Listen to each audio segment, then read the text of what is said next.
So just a couple, we're running out of time and I apologize for that, but it's been really enjoyable chatting with you. I just want to talk a little bit about family. You're a mom of 3 teenage girls. You're married. You've got a part-time business with your husband. Your husband's got a full-time business as a physical therapist as well.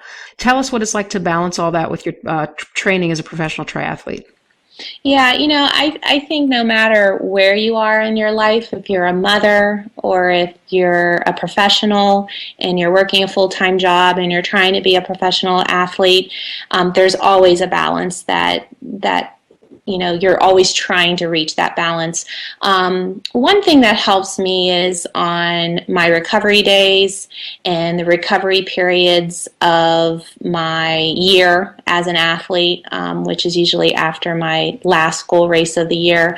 I really try to just hone in on family, and if I can put a blanket over the bike on the CompuTrainer and forget it's there. Yeah. Which, our coaches do a really great job saying, I don't want you to even look at that bike, I want you to do other stuff. And it's rebalancing is so, so important, because if we don't rebalance, it's just so hard to start back again. Yeah. You want to get to the point where you're rebalancing, where you're really excited to get back. And if you're not really excited to get back to the grind of training, then you might need a little bit more time of rebalancing time. Right.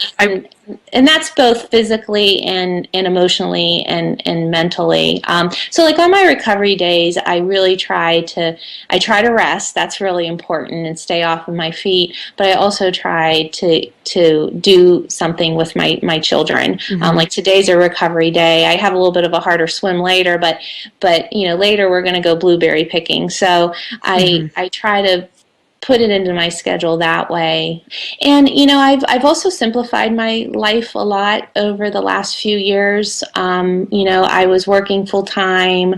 I had 2 ill parents, taking care of my children, and they have some special needs too. My oldest one's a type 1 diabetic, and my 2 youngest ones were just diagnosed with celiac a few years ago. So I got to a point in my life where I really needed to figure out, okay, what do I let go of? What do I let go of? And I really enjoyed my teaching years, but we sort of experimented the year my one daughter got sick with her celiac. I took a medical leave, and we sort of tested waters to see, okay, financially, can we afford me not working and being at home and being for the family more? And so we tested those waters, and we felt comfortable that, okay, I think I can maybe resign from teaching, and there's some other things that I can do on the side, like some fitness coaching that will help us meet some, make some ends meet. So I sort of had to get to, like I said, get to a point know what to let go and what to really focus on. And there were, I had a couple deaths with my parents, and both my parents had passed away. And during that time, I kept coming back to training. It was sort of like my stress reliever. It was my constant in my life. It was something I could come back to that helped me get through those things. And then that was the time period that, I got the second amateur at Louisville, and I started progressing. And I'm like, well, maybe God's pointing me in this direction, to go this way. So now I'm home. I don't have to work outside the home. I work in the home off my computer, which is really nice. It works well with my lifestyle as a triathlete, because when I'm resting, I have my feet up and I'm working on my computer. And I've simplified my life a lot. So that I only have a few priorities instead of tons of them, and that being my family and trying to help financially my family, and also taking on this pursuit as a professional triathlete. I really like the phrase you use of rebalancing.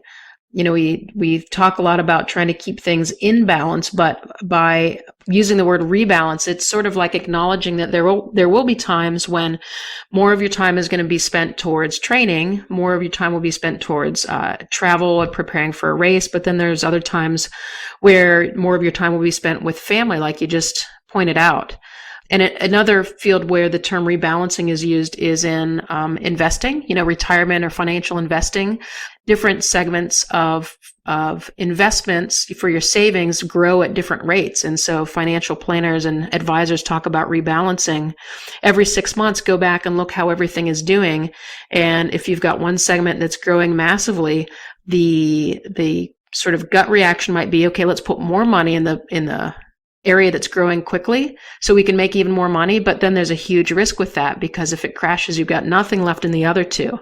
So in the financial sense, rebalancing means taking a look at the areas where there's big growth, withdrawing some money out of that, putting them back into the slower growing areas, so that when things shift, you've maintained investments in that area and you retain a healthy portfolio.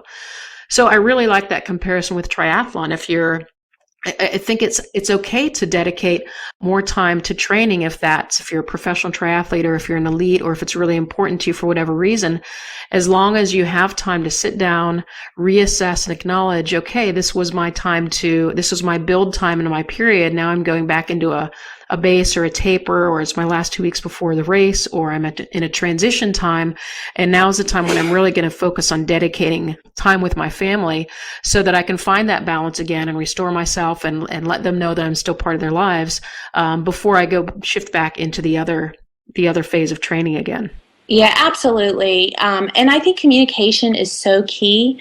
It's so key, especially with your significant other, the person who's the closest with you. They really have to be on board. They have to be on board with what you're trying to pursue in your athletic endeavors. One thing that I do, and I sort of laugh about it, but it really helps myself and it helps my family. And this might be the kindergarten teacher in me, but every time I get my histogram and it has my builds and my overloads and my recovery weeks, I go to my family calendar and I get a red, yellow, and a green highlighter out. Oh, interesting. And on my recovery weeks, I highlight them green. Oh, great. And my overload weeks, I highlight them in red. Mm-hmm. And my build weeks, I highlight them in yellow, so that, my family understands, okay, Mom might be a little cranky this week, or Mom might not have any energy this week because she's in the red week. Yeah, well, that's fantastic. Because that can add stress on your part, not only to your family but also for you. If you know that the kids are going to be asking for whatever, they want to go blueberry picking, or they need to be taken to swim practice. That's probably stressful for you, just to know that they're going to be wanting things from you. So if your red, yellow, and green markers on the calendar help communicate information to them, that's probably relieves you of a little bit of anxiety that, this is an understood signal. Certainly, I'm sure you still talk about it, but what a great way to communicate your schedule and your time demands. Right. Yeah, that's a really practical tip. So how many weeks ahead of time do you typically have a schedule that you're able to plan out? Usually I have a schedule for a few months leading into a goal race. So for Ironman Louisville, when I finished Ironman Texas in May, I had Ironman Louisville's schedule within the next week. So great. So I had that for a couple weeks leading into Ironman Louisville. Mm-hmm. And then do you make adjustments to that as you go along towards the race? I mean, I'm sure there are little fine tunings that you can make. As far as my schedule? Yeah, as far as the schedule, just, how strict is it in terms of the hours and the workouts? You know what? I'm coached one-on-one with my coach, and I have daily communication with him. That's great. We're always talking. It's either through email or text messaging. Every workout, he gets my workout data. We communicate back and forth on that. How's the recovery going? One example is before Ironman Texas, I had a really great overload. I nailed everything, but the couple weeks coming off of the overload, I was just really, really fatigued, and that was my taper time. So I would communicate with him, and it wasn't unusual for Tim to pull a workout and say, I don't want you running today. Sure. The haze in the barn, that's okay. This is a lot. Haze in the barn, I don't want you running today. It's more important that you recover. So, it's all individual. It's on how you're recovering, how you're feeling. Do you feel an injury coming on? If you feel an injury coming on, then boy, you better nip it in the bud, because in 2 weeks, it's not going to be a little ache. It's going to be a big ache. Yeah, exactly. That's great. The communication with the coach, being able to plan ahead. It's inspiring for me as a coach to, yet another reason to plan ahead for my athletes is so that they can plan with their families. Right. Yeah. Great.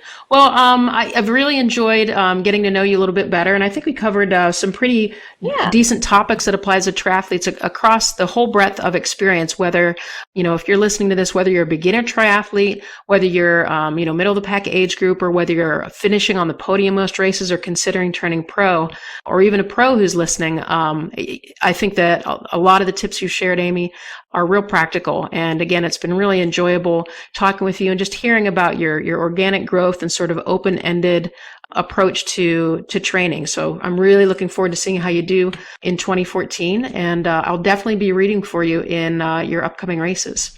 Thank you so much, Suzanne. I hope what I shared will help other people out there in the sport of triathlon. And I enjoy listening to your podcast when I'm on recovery rides. I'm always popping in the podcast. And listening to Sam and the Triathlon Research. So it was really, I feel honored that you wanted to speak to me. So thank you so much. Oh, you're welcome.